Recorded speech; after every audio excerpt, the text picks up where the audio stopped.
प्रिय विद्यार्थियों, आज की कथा वार्ता एक ऐसे किसान की है जिसका खेत पहाड़ के किनारे है। पहाड़ तो आपने देखा नहीं होगा, देखा है? चित्र में देखा हो, असल में देखा है? अपने यहाँ तो पहाड़ होते नहीं। अपना एरिया जो है वो तराई का एरिया कहलाता है। हिमालय से लेकर इधर का सारा क्षेत्र तराई का क्षेत्र है। हमारे यहाँ की भूमि समतल होती है, जबकि पहाड़ी एरिया की भूमि पथरीली, बजरीली, कंकड़, मुरंग युक्त होती है। और हमारे यहाँ की मिट्टी चिकनी, बलुआई, भुरभुरी होती है। यहाँ खेती करना आसान होता है, वहाँ खेती करना कठिन। तो उस किसान का खेत जिसकी आज बात हो रही है पहाड़ी के नीचे है। बड़ी मेहनत मशक्कत से उसने खेत को इस लायक बनाया है कि उस पर खेती की जा सकती है। और उसने इस बार फिर धान बोया हुआ है, फसल लगभग तैयार है और वह खेत देखने आया हुआ है। देखता क्या है कि पहाड़ी से एक पत्थर का बड़ा सा टुकड़ा लुढ़क करके उसके खेत में आ गिरा है और उससे उसकी फसल दब गई। उसे लगता है कि यदि वह इस पत्थर को हटाकर खेत से बाहर कर देता है तो उतने दूरी की जितने दूर में वो पत्थर पसरा हुआ है फसल बच जाएगी, सुरक्षित हो जाएगी और उसका नुकसान नहीं होगा। इसी विचार में वह उस पत्थर को हटाने की कोशिश करता है। बड़ी मेहनत के बाद कहीं जाकर वह उस पत्थर को हटा पाता है। तब तक क्या देखता है, जैसे ही वह उस पत्थर को हटाता है उसके नीचे एक बड़ा सा सांप फन फैलाए बैठा हुआ है। क्या देखता है कि एक बड़ा सा सर्प फन फैलाए बैठा हुआ है। यह किसान बड़ा चिंतित होता है और सर्प से पूछता है, हे नाग देवता, यह क्या आप इस खेत की रखवाली करने वाले हैं या फिर और कोई बात है? आप इस पत्थर के नीचे कैसे आ गए? तो उस नाग देवता अर्थात सर्प ने कहा, मैं क्यों इस खेत की रखवाली करूं? यह तुम्हारा खेत है, तुम इसकी रखवाली करो न करो ये तुम्हारा मैटर है, इससे मुझे क्या लेना देना। मैं तो बस एक चूहे को पकड़ने के चक्कर में उसके बिल में प्रवेश कर गया था। जाने कब यह पत्थर आकर के उसके बिल पर धंस गया। अब निकलने का कोई मार्ग ही शेष नहीं बचा।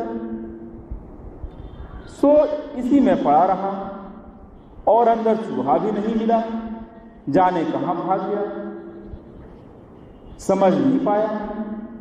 और तब से भूखा हूं, कुछ खाया पिया नहीं हूं, अब तुम आ गए। चलो अच्छी बात है, अब तुम ही मेरा शिकार हो, या तो कोई व्यवस्था करो और नहीं तो मैं तुम्हें छोड़ूंगा नहीं। प्रिय विद्यार्थी, आप तो जानते ही होंगे, धान के खेत में चूहा लग जाते हैं, गेहूं के खेत में भी चूहे लग जाते हैं। उसके लिए किसान क्या करता है पता है ना आपको? नहीं पता? रात भर खड़ा होकर पहरा देता है। तब क्या करता है, बाजार से जो दुकानों पर सजी मूर्तियां रहती हैं सुंदर सुंदर कपड़ा पहना करके, उन्हीं को ले जाकर खड़ा कर देता है। देखिए ना, कपड़े की दुकानों पर बढ़िया कपड़ा पहना के रखा रहता है, उसी को देख के आप लालच में आ जाते हैं और कपड़ा खरीद लेते हैं। ऐसे ही करता है क्या किसान? किसान क्या करता है, दो डंडे लेता है, एक लंबा डंडा और एक छोटा डंडा, और उनको क्रॉस की पोजीशन में बांध देता है। बड़े डंडे को गाड़ देता है और अपना पुराना फटा पुराना कपड़ा जो है, कुर्ता जो है, उसको पहना देता है और उसके ऊपर एक मटकी लाकर रख देता है और उस पर चूना से मुंह दांत कान नाक बना देता है और उसको खड़ा कर देता है, ऐसे जिससे यह एहसास हो कि कोई आदमी खड़ा है। और इस प्रकार वह जीव जंतुओं से अपने फसल की सुरक्षा करता है। इस किसान ने भी ऐसा किया हुआ था, लेकिन जमाना अब एडवांस हो गया है। जीव जंतु भी समझने लगे हैं कि किसान हमें मूर्ख बनाता आ रहा है, लेकिन अब हम मूर्ख बनने वाले नहीं हैं और वे अपनी वाली कर ही ले रहे हैं, खेत खा जा रहे हैं। किसान क्या करेगा बेचारा? ऐसा कुछ किसान के साथ ही है, ये हमारे तुम्हारे साथ भी है। तो हमारी लाख कोशिश के बाद भी तुम मानते नहीं हो, अपनी वाली कर ही लेते हो। चलो कोई बात नहीं, कभी तो आएगा उन पहाड़ के नीचे, आना ही, आज नहीं तो कल। प्रिय विद्यार्थी, तो बात हो रही थी सर्प महाराज की। उनका कहना था, क्या कहना था उनका,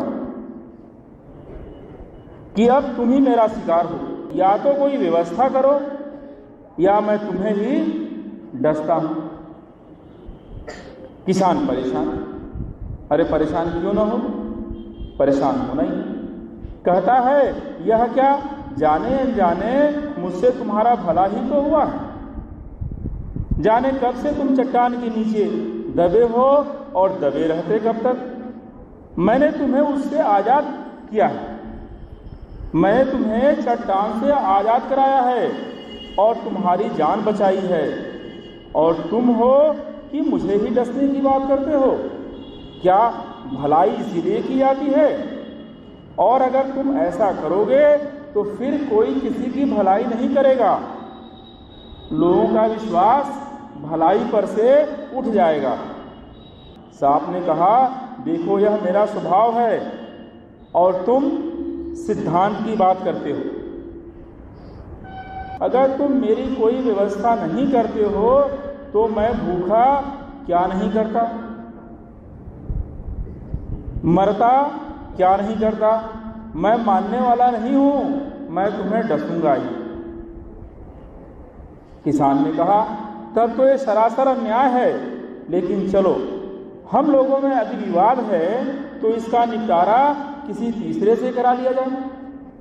जब दो में विवाद है तो तीसरा ही कुछ कर पाएगा। अभी कुछ सोच ही रहे थे, तब तक क्या देखते हैं कि सामने से एक भेड़िया जाता हुआ दिखाई देता है। दोनों उसे आवाज देते हैं। भेड़ियों को लगता है कि कोई खास बात है, और भेड़िया पास आता है, देखता है सर्प को, तो उसकी सिट्टी पिट्टी गुम, तो मुश्किल में पड़ता है, लेकिन करता भी क्या, अब तो आ ही गया है। जैसे ही वो आता है, दोनों उससे अपनी बात कहते हैं। किसान अपनी बात कहता है, सर्प अपनी बात कहता है, और उससे न्याय की अपील करते हैं। सारी बातें सुनने के बाद भेड़िए को लालच आ जाता है। अरे भेड़िया जो ठहरा, बहुत लालची होता है भेड़िया, आपने पढ़ा भी होगा। तो उसको लालच आ जाता है कि यदि सांप ने आज इस किसान को डस लिया तब तो मेरी भी चांदी हो जाएगी, मेरी भी बल्ले बल्ले हो जाएगी। क्यों? जाने कब से मनुष्य का मांस खाने को नहीं मिला, इधर ही उधर कुछ खाता पीता गुजारा कर रहा हूं। आज तो लगता है कि भाग्य साथ दे रहा है। और भेड़िए ने क्या किया, किसके पक्ष में फैसला कर दिया? सांप के पक्ष में फैसला करना ही करना है, उसमें उसको अपना हित दिखाई दे रहा है। तो भेड़िए ने सांप के पक्ष में फैसला कर दिया, किंतु किसान इस फैसले को मानने से इनकार कर देता है। कहता है नहीं, ये फैसला मैं नहीं मानने वाला, ये तो गलत फैसला हुआ है। अब जब किसान इस फैसले को मानने से मना कर देता है तो फिर किसी और पंच की जरूरत पड़ती है। फिर पंच खोया जाता है, तब तक उधर से एक नेवला भागता हुआ मिला। दोनों की निगाह उस पर पड़ती है, भाई दोनों पंच खोज रहे हैं, दोनों परेशान हैं, दोनों निर्णय की ओर जाना चाहते हैं। तो जैसे ही नेवला दिखाई पड़ता है, दोनों उसको आवाज देते हैं। नेवला आता है, दोनों उससे अपनी बात कहते हैं और अपनी बात बताने के बाद भेड़िए ने जो निर्णय दिया है वह भी बताते हैं। नेवला अपना फैसला सुनाता है, कहता है, क्या कहता है वो? नेवले से परिचित है ना आप? नेवला साहब का कौन है? दोस्त है? दुश्मन है। लेकिन नेवला यहाँ न्याय करता है। दुश्मन जरूर है, लेकिन नेवला कहता है, देखो सर, मैं तुम्हारा दुश्मन जरूर हूं, लेकिन मैं न्याय कर रहा हूं। तुम मेरी बात को गौर से सुनो। तुम दगाबाज हो। क्या कहता है सर को? तुम दगाबाज हो, तुम मूढ़ हो, तुम कृतज्ञ हो और तुम अपकारी हो। इसलिए मैं तुम्हारे विपक्ष में फैसला सुनाता हूं। और वो किसान के पक्ष में फैसला कर देता है। भेड़िया सर्प के पक्ष में फैसला किया और ये नेवला किसान के पक्ष में फैसला कर दिया। मैं इस फैसले को नहीं मानूंगा। अब जब सर्प कहता है कि मैं इस फैसले को नहीं मानूंगा, तो फिर किसी नए पंच की खोज शुरू होती। एक फैसला उसकी ओर हो गया, एक फैसला इसकी ओर हो गया और फिर नए पंच की खोज होती है। तो दोनों अभी नए पंच की खोज की में रहते हैं। तब तक क्या देखते हैं कि एक महात्मा जी जो है वो अपने नांदी के साथ, नांदी समझते हैं? अरे शंकर जी की सवारी को नांदी कहते हैं। आप अपने गंवई भाषा में उसको बैल कहते हैं। तो एक महात्मा जी अपने नांदी के साथ कहीं से कहीं जा रहे थे। इन दोनों की निगाह पड़ती है, दोनों जोर से चिल्लाते हैं, नांदी जी, महात्मा जी, और दौड़े दौड़े भागे भागे जो है महात्मा जी के पास और नांदी के पास। और पहले तो नांदी को प्रणाम करते हैं दोनों और फिर महात्मा जी को प्रणाम करते हैं और अपनी सारी गाथा कह सुनाते हैं। कैसे कैसे हुआ, क्या क्या हुआ, किसने क्या फैसला लिया, भेड़िए ने क्या फैसला किया, नेवले ने क्या फैसला किया। मनसा जाहिर है कि ये इस बात पर निर्णय चाहते हैं। तो महात्मा कहते हैं कि देखो नांदी, यह सर्प जो है ना वो तुम्हारे परिवार का सदस्य है कि नहीं? नांदी का अपना परिवार है ना। कौन सा परिवार है? भगवान भोले का परिवार है। उसका मेंबर जो है नांदी भी है और सर्प भी है। तो महात्मा कहते हैं कि देखो नांदी, यह सर्प तुम्हारे परिवार का सदस्य है और यह किसान मेरे परिवार का सदस्य है और हम दोनों का परिवार एक ही है कि नहीं? भाई नांदी महात्मा जी के काम आते हैं और महात्मा जी नांदी के काम, तो उनका एक परिवार है। तो यह परिवार का विवाद है, इसे हल होना ही चाहिए और ऐसा हल होना चाहिए कि किसी को कोई तकलीफ न रह जाए। प्रिय विद्यार्थी, अब जिम्मेदारी आती है नांदी के ऊपर कि वे कैसे सर्प महाराज को मनाते हैं, सर्प महाराज को समझाते हैं। तो नांदी सर्प को समझा रहे हैं कि देखो, किसान इस पृथ्वी का महत्वपूर्ण व्यक्ति है। वह नहीं रहेगा तो इस पृथ्वी की सेवा कौन करेगा, इस पृथ्वी का श्रृंगार कौन करेगा, और तुम्हें भी इसी पृथ्वी पर रहना है। अच्छा हो कि तुम किसान को मुक्त कर दो। सर्प का कहना है कि एक बार जो मेरी निगाह में चढ़ जाता है, आप तो जानते ही हो कि जिसका चित्र मेरी आंखों में उतर आया उसे मैं लाख भूलना चाहूं नहीं भूल सकता, नहीं भूल सकता। और अभी तो मैं आपके कहने से इस किसान को छोड़ देता हूं, माफ कर देता हूं, लेकिन फिर कहीं मुलाकात हो गई तो फिर मेरा दोष मत देना। बात सही भी है कि एक बार सर्प किसी के प्रति अपनी धारणा बना लेता है तो फिर उसकी खैर नहीं। सर्प अपने मन की बात साफ साफ कह गया, जो सत्य था उसे उसने छिपाया नहीं। अब महात्मा ने कहा, सर्प ने कुछ गलत तो नहीं कहा, यह उसका स्वभाव है, इसीलिए इस प्रकरण का फैसला मौके पर पहुंचकर वहां की स्थिति परिस्थिति का अवलोकन करने के बाद ही किया जा सकता है। हमें उस स्थान पर चलना होगा। सभी उस स्थान पर पहुंचते हैं। अब महात्मा कहते हैं कि किसान, पहले तुम बताओ कि यहाँ तुम्हारे आने से पहले क्या स्थिति थी, कैसी स्थिति थी, और तुमने ऐसा क्या किया कि सर्प को इतना कठोर निर्णय लेना पड़ा। किसान ने वस्तु स्थिति से अवगत कराया। तो महात्मा ने सर्प से पूछा, अच्छा बताओ किसान सही कह रहा है? तो सर्प ने कहा, ठीक ही कह रहा है। तो फिर महात्मा ने कहा, तब तो ऐसे संभव नहीं है, एक बार पूर्व की स्थिति लानी होगी, तभी दूध का दूध पानी का पानी हो पाएगा, सही निर्णय हो पाएगा। फिर नांदी ने सर्प से कहा, सर्प देवता ऐसा करें कि आप पहले पूर्व की स्थिति में आवें, बिल में प्रवेश करें और किसान उस पत्थर को ठीक वैसे ही रखे जैसे पूर्व में था। उसके बाद पुनः हटाए ताकि स्पष्ट हो सके कि क्या और कैसे हुआ, तभी फैसला हो पाए। बात सही भी है। फैसला करना है तो वस्तु स्थिति को समझ करके बूझ करके ही करना है। अब ऐसा फैसला न हो कि फिर किसी और पंच के पास जाना पड़े। सर्प ने नांदी की बात मानकर वैसा ही किया और किसान ने उस बड़े पत्थर को लाकर पुनः उस बिल के मुंह पर ठीक वैसे ही स्थापित कर दिया जैसे पूर्व में था। तब महात्मा ने कहा, किसान फैसला हो चुका है। क्या कहा महात्मा ने? किसान अब फैसला हो चुका है, अब तुम अपने घर जाओ। और याद रखना, क्या याद रखना? कि इस पत्थर को फिर कभी कोई न हटावे, कि फिर इस पत्थर को कोई न हटावे। यही उचित निर्णय है, क्योंकि उपकार के बदले अपकार करने का यही प्रायश्चित भी है।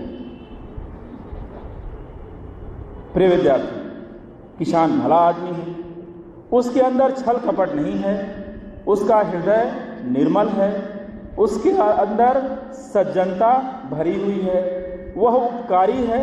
और तुमने देखा यहाँ परिस्थितियां चाहे जितनी भी विषम रही हों, लेकिन अंतिम विजय उसे ही मिली।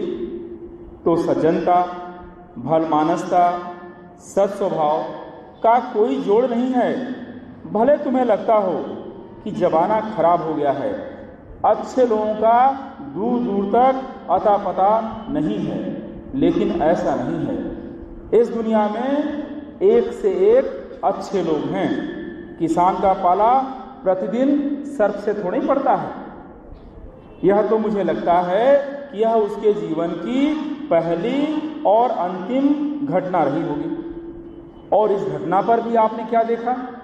देखा ना आपने कि स्वयं ईश्वर ने, स्वयं भगवान भोले अपने नांदी के साथ आए हुए। वो महात्मा कोई और नहीं है, स्वयं भगवान भोले अपने नांदी के साथ आए हुए हैं। और देखिए उस किसान की कैसे मदद करते हैं। अपने गण को, उनका गण कौन है? सर्प है। और उसकी गलती की सजा वो किस तरह देते, महसूस किया? तुलसीदास जी ने क्या कहा?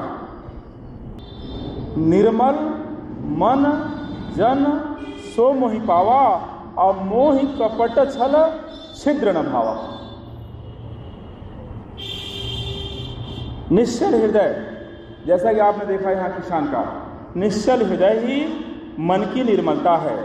और निर्मल हृदय वाले के लिए भगवान भी सदैव तैयार हो रहते हैं। आपने यहाँ देखा ही, बहुत स्पष्ट है।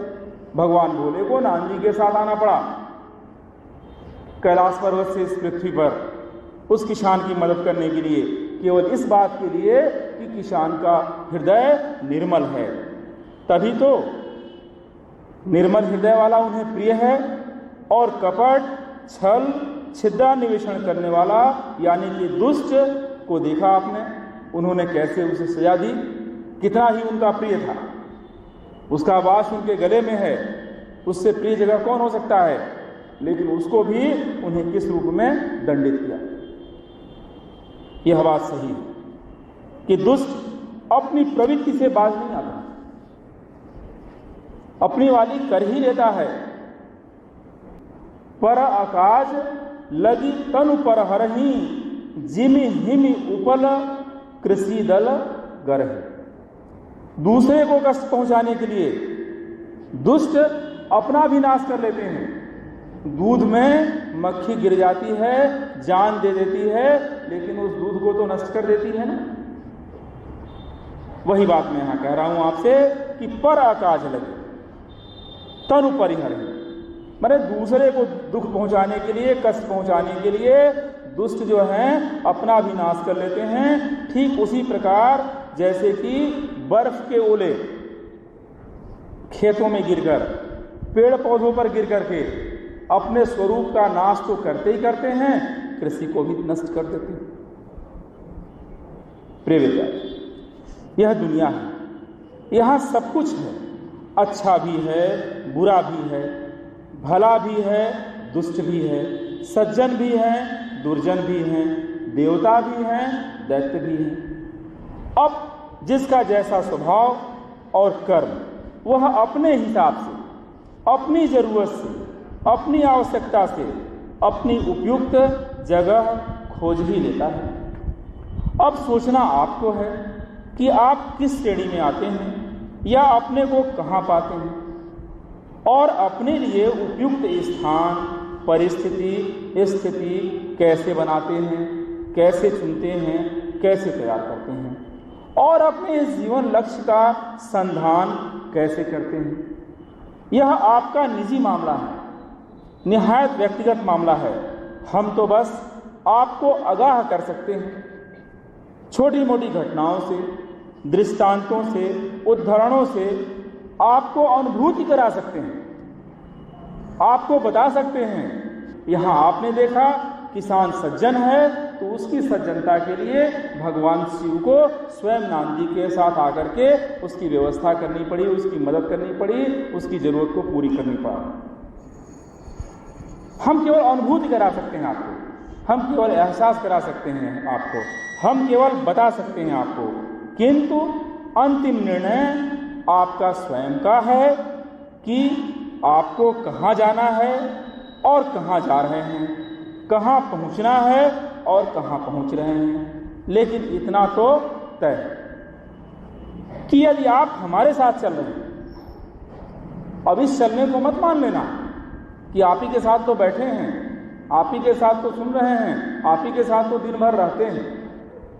ये दिखावा है, इसका कोई अर्थ नहीं है, इसका कोई मतलब नहीं है। अगर तुम वास्तव में हमारे साथ चल रहे हो, अगर तुम वास्तव में इस परिवेश में हो, और अगर तुम वास्तव में इस परिवेश का अनुकरण और अनुसरण कर रहे हो, तो निश्चित ही तुम अपने लक्ष्य की ओर बढ़ रहे हो। और यह बहुत बड़ी बात है प्रिय विद्यार्थियों, आप इस दिशा में लगे रहेंगे, आप सफल हो रहे हैं, आप सफल होते रहेंगे, आप सफल हों। शिवो अहम।